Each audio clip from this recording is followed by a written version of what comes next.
Aron bushel 23 साल का एक लड़का जिसका नाम अमेरिका के इतिहास में भी हमेशा के लिए दर्ज हो गया है और फलस्तीनियों के दिलो दिमाग में भी हमेशा के लिए दर्ज हो जाएगा, क्योंकि इस 23 साल के लड़के ने जो एयरफोर्स में नौकरी करता था, अमेरिका के एयरफोर्स में था, उसने इजराइल की एम्बेसी के सामने जाकर खुद को आग लगा ली, ये कहते हुए कि मैं एक ऐसे मुल्क का बाशिंदा हूं जो फलस्तीन में सरेराह सरेआम जिस तरह का जेनोसाइड हो रहा है उस जेनोसाइड का भागीदार है। फ्री पैलेस्टाइन यानी फलस्तीन को आजाद करो का नारा लगाते हुए इस लड़के ने अपनी जान दे दी। बड़ा मासूम सा लड़का था, मैंने उसकी सोशल मीडिया प्रोफाइल खंगाली, वो लगातार फलस्तीन के फेवर में लिख रहा था। बड़ा मासूम सा लड़का था और उसकी यह कुर्बानी जो है उसको हम यहां से सलाम करते हैं। फलस्तीनी भी उसकी कीमत पहचानेंगे और सारी दुनिया के हक पसंद लोग भी। मैं अक्सर कहता हूं कि गोदी मीडिया सिर्फ हिंदुस्तान में नहीं है, पूरी दुनिया में है। अमेरिका की गोदी मीडिया की हालत आप देखिए कि यह खबर सारे अखबारों में छपी तो, लेकिन इससे फ्री पैलेस्टाइन या फलस्तीन का मामला हटा दिया गया। सारे अखबारों में बस यही छपा कि यूनाइटेड स्टेट्स के एयरफोर्स में काम करने वाले एक लड़के ने इजरायली एम्बेसी के सामने जान दे दी, लेकिन किसी ने यह बताने की जरूरत नहीं की कि यह जान फलस्तीन की आजादी के लिए दी गई है। और सारी दुनिया में नौजवान जिस तरह से फलस्तीन की आजादी की बात कर रहे हैं, नया खून जिस तरह से फलस्तीन की आजादी की बात कर रहा है, वो हम जैसे लोगों को यह उम्मीद देता है, यह सुकून देता है कि दुनिया में जहां भी जुल्म होगा पूरी दुनिया उसके खिलाफ खड़ी होगी। और 70 सालों से फलस्तीन में जिस तरह का जुल्म हो रहा है उसके खिलाफ सारी दुनिया के युवा ऐसे ही खड़े होंगे और फलस्तीनियों को एक दिन खुली हवा में सांस लेने का मौका मिलेगा। आज फिर हाजिर हूं सारी डिटेल्स के साथ, रुके रहिए, देखते रहिए पूरा वीडियो।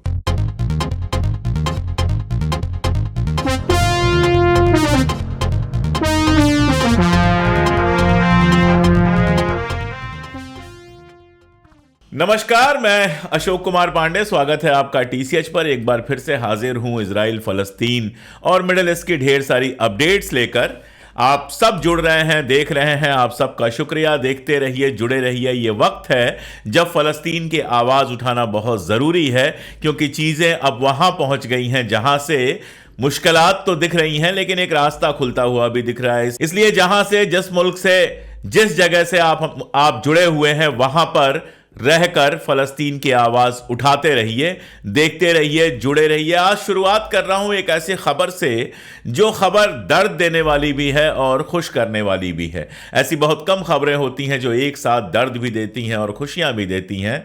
वो खबर है इजराइल की जेल से। इजराइल की जेलों में पिछले 6-7 साल से बंद हैं बासिम खानदकजी। बासिम युवा है, जेल में रहते हुए ही उन्होंने अपनी पढ़ाई पूरी की और पढ़ाई पूरा करने के साथ साथ उन्होंने एक उपन्यास लिखा, एक नॉवेल लिखा। और ये जो नॉवेल है वो फलस्तीन के लोगों के दर्द के बारे में है। इस नॉवेल का अंग्रेजी में नाम है a mask the colour of sky. ये उपन्यास लिखा गया, उन्होंने जेल से अपने भाई तक पहुंचाया किसी तरह से, और उसके बाद ये उपन्यास छपा। और जब यह उपन्यास शाया हुआ तो इसको खूब पढ़ा गया और अब इसको एक अरबी फिक्शन के लिए इंटरनेशनल प्राइज मिला है। तो यह खुश होने वाली बात तो है ही कि जेल में बंद होकर फलस्तीन के उस नौजवान ने जो नॉवेल लिखा उसको इंटरनेशनल प्राइज मिला है। लेकिन जब यह खबर इजराइल में पहुंची तो इजराइल के जेल अधिकारियों ने कहा कि ना तो हम इस नॉवेल को कोई मान्यता देते हैं, ना तो इस नॉवेल को हम मानते हैं, ना ही इस नॉवेल के लिखने वाले को मानते हैं, और यह पुरस्कार अगर मिला है तो लिखने वाले तक कभी नहीं पहुंच पाएगा। मैं आपको बताऊं कि उनको 3 लाइफ टर्म्स की सजा दी गई है, यानी 3 जिंदगियां उनको जेल में बितानी है। यानी इजराइल के नियमों के हिसाब से वो जिंदगी में अब जेल से बाहर नहीं निकल पाएंगे। लेकिन जब अमेरिकन राष्ट्रपति बाइडेन कह रहा है कि बहुत मुमकिन है कि सोमवार तक, जी आने वाले सोमवार तक, यानी 4-5 दिनों में कोई बड़ा समझौता हो जाए, सीज फायर हो जाए, तो एक बार फिर से उम्मीद जगती है बासिम जैसे ढेरों नौजवानों के रिहा होने की। क्योंकि मैंने आपको बताया है कि फलस्तीन का जो संगठन है हमास, उसने ये शर्त रखी है कि हम अगवा किए हुए लोगों को तभी रिहा करेंगे जब हमारे इस तरह के गिरफ्तार हुए लोगों को रिहा किया जाए।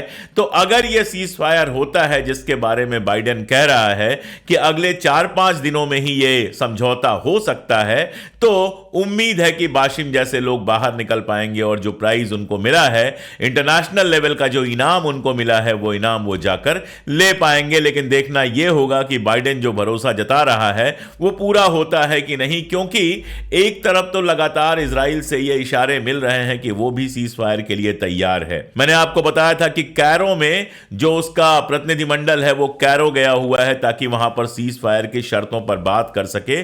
पेरिस में जो बातचीत हुई थी उसमें भी मोसाद के चीफ और बाकी सारे लोग शामिल हुए थे, और अंदर अंदर यह खबर आ रही है, वहां के अखबारों में भी अंदर अंदर यह खबर छप रही है कि इजराइल समझौता करने के लिए लगभग तैयार है। गेंद जो है वो हमास के पाले में है, क्योंकि हमास अभी भी यह बात कह रहा है कि 6 हफ्तों का सीज फायर नहीं, पूरा वक्ती सीज फायर होना चाहिए। अगर 6 हफ्तों का सीज फायर होगा तो उसको डर है कि कहीं ऐसा ना हो कि 6 हफ्तों बाद यह जंग फिर से शुरू हो जाए। इसीलिए सीज फायर की शर्तें क्या हैं, सीज फायर में क्या क्या हो सकता है, इसके बारे में बहुत सारी खबर बाहर नहीं आ रही है। ना तो अमेरिका के अखबारों में, ना इजराइल के अखबारों में, ना अरब मुल्कों के दीगर मुल्कों के जो अखबार हैं उन अखबारों में इस बारे में कोई डिटेल अभी तक छपा है कि आखिर किन शर्तों पर यह समझौता होने जा रहा है। लेकिन मोटी मोटी बातें मैं आपको बता चुका हूं। अगवा करना पड़ेगा हमास को, इजराइल के जिन लोगों को उसने अगवा किया है, और उसके बदले में एक आदमी के बदले में 35 से 50 लोगों की डिमांड है हमास की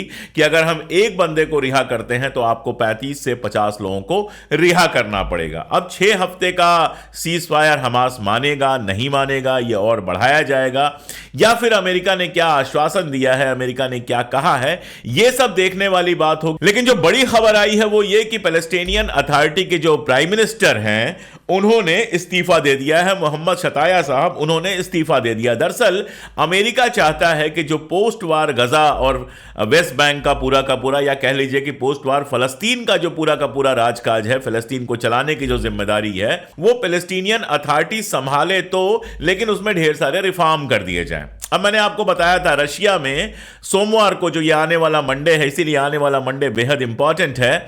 आने वाले मंडे को एक तरफ सीज फायर की उम्मीद है तो दूसरी तरफ रशिया में सारे जो तीनों ग्रुप हैं वहां के बड़े फलस्तीन के जो तीनों ग्रुप हैं, उन तीनों ग्रुप्स की मीटिंग होने वाली है। यानी कि इस्लामिक जिहाद आईजे जो है उसकी, पीए पैलेस्टीनियन अथॉरिटी की, और साथ में हमास की ये मीटिंग होने वाली है। हमास पहले भी कह चुका है कि फतह के साथ या पैलेस्टीनियन अथॉरिटी के साथ हमारा कोई झगड़ा नहीं है, हमारी कोई दुश्मनी नहीं है, हम साथ मिलजुल कर सरकार चलाने के लिए तैयार हैं। लेकिन जिस तरह का सब कुछ बन रहा है ऐसा लगता है हमास में कहीं नाराजगी भी है। इसीलिए हमास का कल बयान आया कि सताया को उन्होंने पीएम पद से हटा दिया, अब उसके बाद उससे भी ज्यादा करप्ट आदमी को वो प्राइम मिनिस्टर के पोस्ट पर बिठा देंगे, ये कहना है। और ये बात तो बिल्कुल साफ है कि ये जो पैलेस्टीनियन अथॉरिटी में इस्तीफा हुआ है या नई सरकार बनाने की बात है या रिफॉर्म्स की बात है, ये सारा कुछ अमेरिका के प्रेशर में हो रहा है। अब जब अमेरिका का वहां प्रेशर होगा तो ये मान लीजिए कि इजराइल का भी प्रेशर होगा, क्योंकि अमेरिका तो अंततः वही करेगा जो इजराइल के लिए फायदेमंद होगा। इसको लेके मुझे लगता है कि पोस्ट वार गजा कैसा होगा, क्योंकि पोस्ट वार गजा युद्ध के बाद गजा कैसे रूल होगा, इसको लेके इजराइल लगातार यह कह रहा है कि हमास का कोई रोल नहीं होना चाहिए। अमेरिका हमास को एक आतंकवादी संगठन मानता है, एक टेररिस्ट संगठन मानता है, तो वो भी डायरेक्टली हमास को कोई रोल नहीं देने वाला। पैलेस्टीनियन अथॉरिटी की स्थिति यह है कि वेस्ट बैंक के अंदर ही वो एकदम पॉपुलर अब नहीं रह गया है, लोग उसके ऊपर भरोसा नहीं करते हैं, तो फिर गजा के लोग कैसे भरोसा करेंगे, ये भी देखने वाली बात होगी। तो ऐसे में जबरदस्ती अगर एक कठपुतली गवर्नमेंट वहां बिठाई जाएगी तो ये जो शांति की बात हो रही है ये परमानेंट नहीं हो सकती, ये थोड़े दिनों की होगी। थोड़े दिनों बाद कहीं ना कहीं से किसी ना किसी तरह का विरोध फिर से पनपेगा जो मुश्किल क्रिएट करेगा। सही तो ये होता कि फलस्तीन को एक आजाद मुल्क बनाया जाता, उसको अपनी आजादी दी जाती और यूएन की देखरेख में वहां पर एक इलेक्शन होता और उस इलेक्शन में जिस पार्टी को बहुमत मिलता उस पार्टी को सत्ता चलाने की इजाजत दी जाती। डेमोक्रेसी तो यही कहती है। अमेरिका में चुनाव होने वाले हैं, ब्रिटेन में चुनाव होने वाले हैं, सारी दुनिया में चुनाव होते रहते हैं। अभी इजराइल के अंदर एक चुनाव हो रहा है, मैं उस पर भी बात करूंगा। इन चुनाव में जो जीतता है वो रूल करता है। फिर फलस्तीन के मामले में ऐसा क्यों है कि अमेरिका अपना कठपुतली बिठाना चाहता है, यह बात सोचने वाली है और आप इस बात का मतलब अच्छी तरह से समझते हैं। इधर इजराइल में एक चुनाव हो रहा है और वो म्युनिसिपैलिटी का चुनाव है। 7 अक्टूबर के बाद जो सब कुछ डिस्टर्ब था उसके बाद पहली बार ये चुनाव हो रहा है और ये इसका जिक्र मैंने सिर्फ इसलिए किया कि मैं आपको बताना चाहता हूं कि इजराइल के अंदर भी जो अरबी रहते हैं, यानी इजराइल की अपनी सीमा में जो अरब के लोग रहते हैं, मुसलमान रहते हैं, फलस्तीनी रहते हैं, उनको वोट देने का अधिकार नहीं दिया जाता है। अभी हाल में यह हुआ कि एक फलस्तीनी लड़के और एक इजरायली लड़के ने मिलकर एक डॉक्यूमेंट्री बनाई। उस डॉक्यूमेंट्री को इनाम मिला। जब इनाम दिया जा रहा था तो इजरायली लड़के ने बाकायदा मंच पर आकर कहा कि हमारे देश में अपार्थाइड है, मेरे लिए अलग नियम है और मेरे फलस्तीनी दोस्त के लिए अलग नियम है, मुझे वोट देने का अधिकार है, इसको वोट देने का अधिकार नहीं है, मेरे लिए जो रूल है वो सिविलियन रूल है, इसके लिए जो रूल है वो आर्मी रूल है। और उसके बाद उस लड़के को इजराइल से धमकियां मिलने लगी। ये कंडीशन है इजराइल की, जहां डेमोक्रेसी केवल दिखावे की है, जहां डेमोक्रेसी सिर्फ ज्यूज के लिए है, मुसलमानों के लिए, अरबियों के लिए किसी तरह की कोई डेमोक्रेसी नहीं है। और अमेरिका उस इजराइल में किसी रिफॉर्म की बात नहीं करता है, बात कर रहा है फलस्तीन के अंदर रिफॉर्म करने की। इसीलिए यह जबरदस्ती जो शांति स्थापित करने की कोशिश की जा रही है, अगर फलस्तीन को आजादी नहीं दी जाएगी, अगर फलस्तीन को वहां के लोगों के मुताबिक सरकार नहीं दी जाएगी, अगर बराबरी नहीं दी जाएगी, तो यह शांति बहुत दिनों तक चलने वाली नहीं है। और शांति का यह हाल है कि जंग तो लगातार जारी है। ये आप वीडियो देख पा रहे होंगे। इस वीडियो में एक आर्मी का जहाज उतर रहा है और यह आर्मी का जहाज उतर कहां रहा है? साउथ इजराइल में सरोका नाम के हॉस्पिटल के सामने यह जहाज उतर रहा है। बताया जा रहा है कि इस जहाज में इजराइल के ढेरों घायल सैनिक आए हुए हैं। इजराइल अपने घायल सैनिकों, मरने वाले सैनिकों की संख्या लगातार कम करके बताता है, लेकिन यह कई जगहों से यह रिपोर्ट आ रही है कि हमास के साथ लड़ाई में बड़ी संख्या में उसके लोग घायल हो रहे हैं, मारे जा रहे हैं। और पूरी दुनिया में जिस तरह से वो अकेला पड़ा है, वो तो अपने आप में एक शानदार फिनोमिना है ही। स्पेन में वहां के विपक्ष के जो नेता हैं, उन्होंने प्रेस कॉन्फ्रेंस किया और उसमें बाकायदा कहा कि इजराइल के ऊपर हर तरह का बैन लगा देना चाहिए, न तो उसको कोई सामान भेजना चाहिए, न तो कोई उसको हथियार भेजना चाहिए। हेग में जो आईसीजे का केस था, आईसीजे ने जो आरोप लगाया था कि आप जेनोसाइड कर रहे हो, उसका जवाब इजराइल को देना था। बताया जा रहा है कि इजराइल ने जवाब दे दिया है, जिसमें उसने बताया होगा कि नरसंहार ना हो सके, उसको रोकने के लिए उसने क्या क्या किया है। और वहीं दूसरी तरफ रफा को खाली कराने की बात वो लगातार कर रहा है, लगातार कह रहा है कि रफा में तो हम हमला करेंगे ही, चाहे सीज फायर हो चाहे ना हो। तो एक तरफ वो लेटर लिख रहा है या रिपोर्ट दे रहा है कि उसने जेनोसाइड रोकने की बात की है, और दूसरी तरफ रफा में एक नए जेनोसाइड की वो तैयारी कर रहा है और सारी दुनिया इसको देख रही है। यहां तक कि अरब मुल्क जो पहले छुप छुपा के बोलते थे, इस बार जो हुक्मरान का दबाव पड़ा है उसके बाद अरब मुल्क भी बहुत तुर्श लफ्जों में लगातार बोलते जा रहे हैं। आप देखिए, सऊदी अरबिया के फाइनेंस मिनिस्टर हैं प्रिंस फैजल, उन्होंने अलग से बयान देके कहा है कि इजराइल का जो ये कब्जा है या इजराइल जो ये जेनोसाइड कर रहा है वो गलत है और उसको रोका जाना चाहिए। दरअसल हुआ क्या था कि खबर ये चली थी कि इजराइल के एक ऑफिसर से, इजराइल के एक मिनिस्टर से मुलाकात की है सऊदी अरबिया के मिनिस्टर्स ने। सऊदी अरबिया के ऑफिशियल्स ने तुरंत इसका खंडन किया और उसके बाद प्रिंस फैसल का बयान आना यह बताता है कि वो बिल्कुल साफ कर देना चाह रहे थे कि फिलहाल हम इजराइल के साथ किसी तरह का कोई रिश्ता रखने नहीं जा रहे हैं। और ये दोनों खबरें अल अरबिया में छपी हैं, तो उसका मतलब आप समझ सकते हैं। इसके अलावा आप देखते हैं कि आईसीजे के अंदर अभी जो केस चल रहा था इजराइल के अवैध कब्जे को लेकर, जिसमें यह कहा गया कि फलस्तीन के ऊपर जो इजराइल का कब्जा है वो पूरी तरह से इलीगल है, उसमें पूरे अरब मुल्क, सारे अरब मुल्क जो यूएन के मेंबर हैं, उन्होंने फलस्तीन का समर्थन किया। साउथ अफ्रीका ने समर्थन किया। ब्राजील से जो लगातार खबरें आ रही हैं मैं आपको बता चुका हूं। नॉर्वे ने बाकायदा समर्थन किया। आयरलैंड के पूरे संसद ने इस बात पे मुहर लगाई कि इजराइल जो कुछ कर रहा है वो नरसंहार है और इजराइल में अपार्थाइड होता है। तो पूरी दुनिया में ये जो माहौल बन रहा है उसके असरात कई तरीकों से दिखाई दे रहे हैं। सबसे पहला तो ये कि बहुत कम लोगों को ये पता होगा कि इजराइल में टूरिज्म से अच्छी खासी इनकम होती है। इजराइल के टूरिज्म में 77% की गिरावट आई है, यानी 77% कम टूरिस्ट आए हैं इजराइल के अंदर। यरूशलेम होने की वजह से बहुत सारे टूरिस्ट इजराइल जाया करते थे। वहां से एक खबर आई थी, वहां के अखबार में छपी थी कि हमारी कंडीशन जो है वो नॉर्थ कोरिया जैसी हो गई है, जहां कोई आना जाना पसंद नहीं करता है। इस कदर अकेला पड़ा है इजराइल। दूसरी तरफ ये जंग रुक जाए, सीज फायर हो जाए, इसके लिए यूरोप और अमेरिका के मुल्क क्यों परेशान हैं, एक छोटा सा एग्जांपल आपको देता हूं। हूथी जिस तरह से लगातार हमले कर रहा है, लगातार बैलिस्टिक मिसाइल छोड़ रहा है, कभी कुछ कर रहा है, लगातार अमेरिका और ब्रिटेन के जहाजों को नुकसान पहुंचा रहा है, उसका असर यह पड़ा है कि ब्रिटेन में जो एक्सपोर्ट्स हैं उनमें भारी गिरावट आई है। मैन्युफैक्चरिंग के जो एक्सपोर्ट्स हैं 55% गिर गए हैं।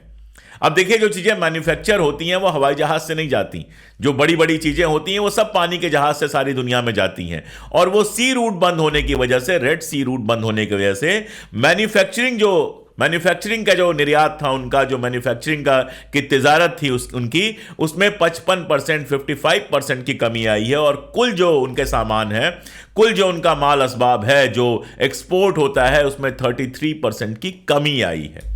अमेरिका से आंकड़े नहीं आए हैं, लेकिन कहा जा रहा है कि अमेरिका के व्यापार पर भी इसका गहरा असर पड़ा है।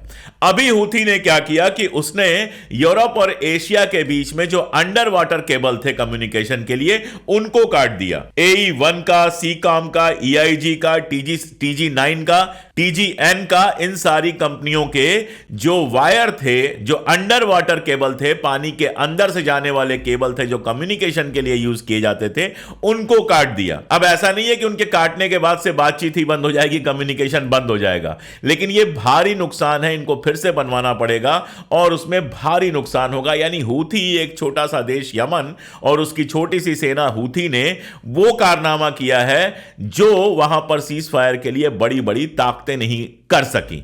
और इसके साथ साथ आप जोड़ लीजिए हिजबुल्लाह को। हिजबुल्लाह के लोगों के ऊपर इजराइल ने कल हमला किया था और 2 लोग हिजबुल्लाह के मारे गए थे। बदले में हिजबुल्लाह ने आज गोलन हाइट्स पे 60 रॉकेट्स फायर किए हैं, जो इजराइल के अखबारों में भी हैं, अरब के अखबारों में भी हैं, अमेरिका के अखबारों में भी यह खबर है। यानी 60 रॉकेट उन्होंने फायर किए गोलन हाइट्स के ऊपर। और मैं आपको बता चुका हूं कि ऐसी कई रिपोर्ट्स आ चुकी हैं जो कहती हैं कि इजराइल अगर हिजबुल्लाह के साथ जंग में गया तो यह उसके वजूद के लिए खतरनाक होगा। और अमेरिका कह चुका है इजराइल को कि लेबनान के साथ, यानी कि हिजबुल्लाह के साथ जंग बड़ी करने की कोई जरूरत नहीं है। तो सबसे बड़ा प्रेशर जो इजराइल को मजबूर कर रहा है सीज फायर की तरफ जाने का, वो किसी अमेरिका, यूरोप या बाकी जगहों से नहीं आया है, यहां तक कि अरब मुल्कों से भी नहीं आया है। बातें वो चाहे जितनी बड़ी बड़ी कर लें, असल असर आया है हिजबुल्लाह और हूथी के लगातार हमलों से, जिन्होंने एक तरफ उनकी तिजारत पर बहुत ज्यादा चोट पहुंचाई है। और आप जानते हैं कि ये बाकी जितनी थ्योरी बघार ले, लेकिन बेसिकली इनका धर्म, ईमान, सब कुछ जो है वो तिजारत है, वो पैसा है, वो व्यापार है। तो एक तरफ इनके व्यापार पर नुकसान पहुंचा है और दूसरी तरफ हिजबुल्लाह के लगातार अटैक्स की वजह से नॉर्दर्न इजराइल में जो तबाही फैली हुई है, जो वहां से लोग छोड़ के निकल गए हैं, और हमास जिस तरह से झुकने की जगह लगातार लड़ता चला जा रहा है, इन सारी चीजों ने मिलकर इजराइल को अंदर अंदर इस बात के लिए तैयार किया है और मजबूर किया है कि वो सीज फायर में जाए। और जिस तरह इजराइल के जुल्मों को, इजराइल की शैतानियत को सारी दुनिया में हमारे आपके जैसे लोगों ने पहुंचाया है, जिसके चलते प्रेशर बना है, मैंने शुरुआत में ही आपको बताया कि जिस तरह से अमेरिका के एक सैनिक ने कुर्बानी दी, अपने को आग लगा ली, पूरे अमेरिका में वो खबर आग की तरह फैल गई है। उसके बाद पूरी दुनिया में इजराइल के खिलाफ एक माहौल बना है। इजराइल उसको एंटी सेमिटिज्म कह ले, लेकिन यह माहौल यहूदियों के खिलाफ नहीं है, यह माहौल इजराइलियों के खिलाफ है। जो कुछ उन्होंने किया है उसके खिलाफ है। और इजराइल जिस तरह से सारी दुनिया में अकेला पड़ता जा रहा है, मैं कई बार कह चुका हूं कि आज वो जितने भी गरूर में दिखाई दे, आज अपनी कुर्सी बचाने के लिए बेंजामिन नेतन्याहू चाहे जो भी करे, लेकिन कल आने वाले वक्त में इजराइल को अपनी इस गलती का, अपने इस जुल्म का भारी कीमत चुकानी पड़ेगी। इस चीज को इजराइल के गंभीर लोग समझ रहे हैं, पढ़े लिखे लोग समझ रहे हैं, उनके आर्टिकल्स भी लगातार आ रहे हैं। और जैसा मैंने कई बार कहा है, मैं आज फिर दोहरा रहा हूं कि फलस्तीनी लोगों का इस बार जो उनकी शहादत है, इस बार जो उनकी कुर्बानी है, वो बेकार नहीं होने वाली। रमजान का महीना आ रहा है, रमजान का मुकद्दस महीना आ रहा है। उम्मीद है कि उसके पहले सीज फायर हो सके, कम से कम रमजान में उनको राहत का सामान मिल सके, वो इबादत कर सके, उन्हें खाने पीने का सामान मिल सके, बच्चे ढंग से रह सकें, बमों के साए से दूर रह सकें, यही दुआ मैं करूंगा, यही दुआ आपको भी करनी चाहिए। और साथ में यह दुआ करनी चाहिए कि फ़लस्तीन आज़ाद हो, वहां के लोग, वहां के शहरी, वहां की औरतें, वहां के बच्चे भी वैसे ही सर उठाकर जी सकें जैसे बाकी मुल्कों के लोग जीते हैं। क्योंकि अगर दुनिया के एक इलाके में आग लगी रहेगी तो जिस तरह की दुनिया है, जिस तरह का ग्लोबल विलेज है, वो आग यहां से वहां पहुंचती रहेगी। जुल्म अगर एक जगह होगा तो उसके असरात सारी दुनिया में देखने को मिलेंगे। हमारा, आपका, सबका ये फर्ज है कि हक बात करते हुए जहां भी जुल्म हो उसके खिलाफ बोलें। मैं लगातार कोशिश कर रहा हूं, इसमें आपकी मदद मिल रही है, आगे भी मदद मिलती रहेगी तो मैं लगातार बोलता रहूंगा। बहुत छोटी छोटी अपीलें हैं। 89 रुपीज मंथ यानी कि 3 रुपए रोज से भी कम पर आप हमारी मेंबरशिप ले सकते हैं, हमारी वीडियोस को दूर तक पहुंचाने में मदद कर सकते हैं। पिंड कमेंट जो हमारा है या डिस्क्रिप्शन है उसमें हमने सारे डिटेल्स दिए हुए हैं। आइए, जुड़िए हमारे साथ, हमारे मेंबर बनिए, हमें मदद कीजिए, हमारा सहयोग कीजिए, ताकि किसी और का सहारा लेने की जगह हम आपके सहारे खड़े हो सकें। तभी तो हम कैमरे और सत्ता दोनों की आंख में आंख डालकर लगातार सच बोल सकेंगे। आज के लिए इतना ही, बहुत शुक्रिया।